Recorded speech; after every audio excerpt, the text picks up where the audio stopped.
পাকিস্তানের কাছে হেরে যাওয়ার পর সকল দর্শকই মনে করছে জাকির হাসানের জন্যই ম্যাচটি হেরেছে বাংলাদেশ, সবাই তাকে হাতুড়ি পিটা করতে যাচ্ছে, এমনটাই মন্তব্য করেছেন সোশ্যাল মিডিয়ায় সকল বন্ধুরা। এতটা বিরক্ত হয়নি কখনো কেউ খেলা দেখে।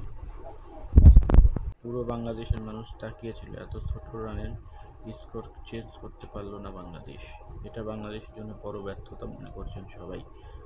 তো সবাই একটা দাবি যে যারা খেলা খেলছে না তাদেরকে বাদ দিয়ে টিএডিএ সিস্টেম করা।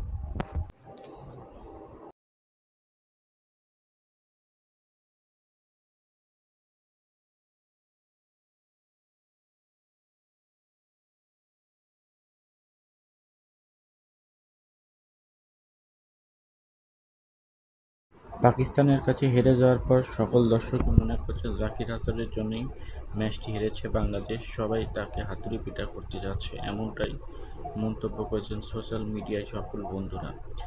এতটা বিরক্ত হয়নি কখনো কেউ খেলা দেখে। পুরো বাংলাদেশের মানুষ তাকিয়েছিল, এত ছোট রানের স্কোর চেঞ্জ করতে পারল না বাংলাদেশ। এটা বাংলাদেশের জন্য বড় ব্যর্থতা মনে করছেন সবাই। তো সবাই একটা দাবি যে যারা খেলা খেলছে না তাদেরকে বাদ দিয়ে টিএডিএ সিস্টেম করা।